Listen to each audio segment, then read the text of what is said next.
My name is Evelyn Asante. I am CEO and founder of Sisterhood Mentoring Program, and my favourite quote ever is that eagles do not fly with chickens, which basically means if you are a young person full of potential, do not mingle with people that don't have the same dream as you. You are an eagle, therefore you need to fly as high as you can. I'm 22 years of age and I was born here, but I lived with my grandparents in Ghana for 7 years before coming back into London. I went to Elmwood Primary School first and then came to St Mary's Secondary School. I'm also the creator and founder of Sisterhood Mentoring Program. Sisterhood is just for young women.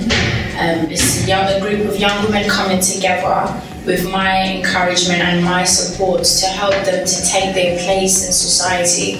I think it was a couple of years ago, I think it was 3 years ago, that I saw in the news, one of the newspapers on my way to work, and what it said about black young girls. The stereotype for black young girls is rude, arrogant, poor, not classy. And I sat down and I thought to myself, that's not me. Me as a black young woman, I am educated, I am intelligent, I have a good upbringing, and I could hear the cry of many young black girls from that are in my position. We're not all arrogant, we're not all rude.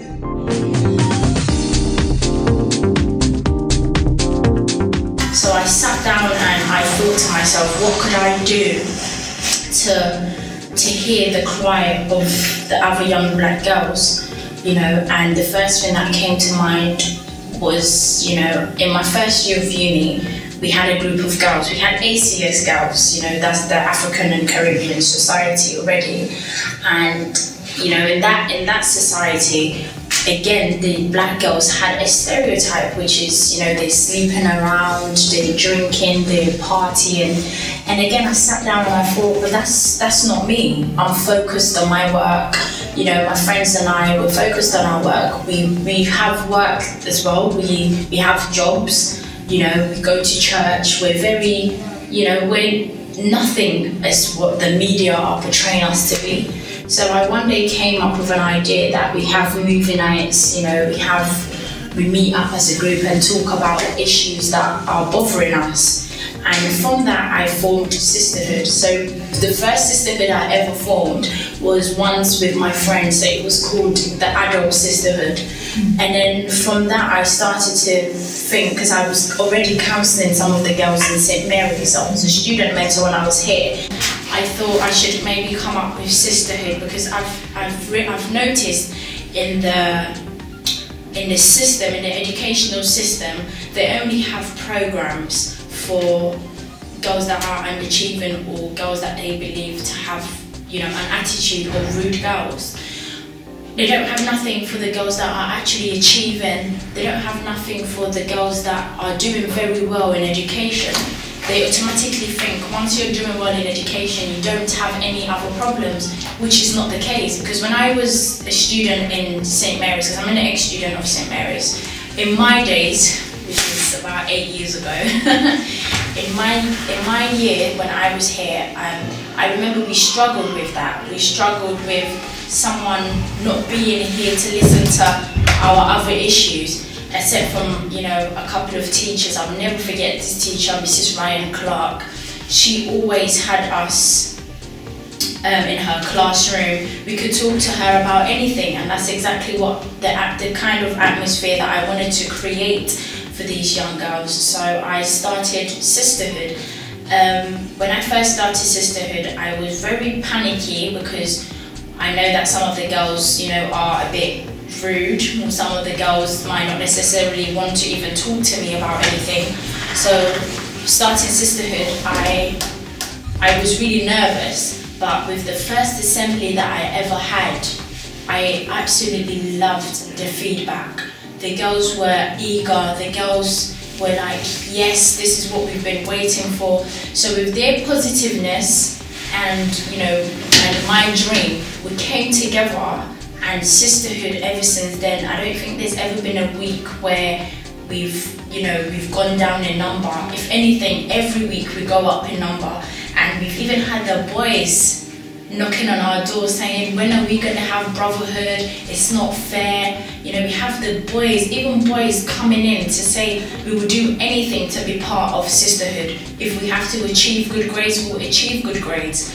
And yes, that's how I started Sisterhood, and from then it's just been growing, and I've never been happier because I've actually seen a lot of young girls starting to take their place in society.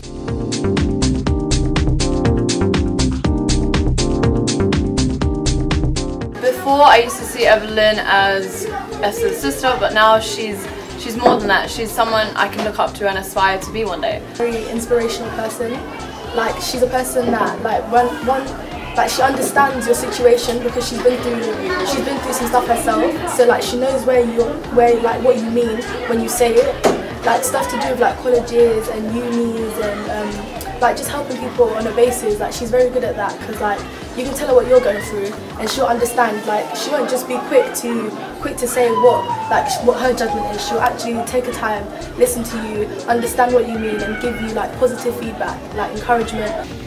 I think what Evelyn is doing is really brilliant, because the first time she came, I was called into it to see what support I can give to her. And when she said to me all she's going to be doing, I was really happy. And as time went on, sometimes she uses my room, and when I come here, I see how focused the children are, really eager to listen to her and to follow all the advice she's giving to them. And each time she's going to meet with them, they're all excited, which means it is working well. It has helped me a lot due to giving me a sort of sense of belonging as a group, and because most girls have their sort of different groups and everything, once we all come together, it's like as if, you know, we're all one family, and nothing that we may say or do would, you know, affect that bond that we've created, and it's something that, you know, doesn't come around often. If you're a young person and you have a dream, or you have, you know, an inspiration to do anything, get up and do it. If you're feeling panicky, if you want anyone else to talk to, you yourself find a mentor, because I had a mentor when I was in secondary school, and she's the person, if it wasn't for her, I wouldn't be where I am today. So if you're a young person with a dream, speak to anyone, but first be ready to face some challenges, but do not let those challenges keep you down. It's very important as a young person that whenever life throws anything at you, you pick yourself back up and try again.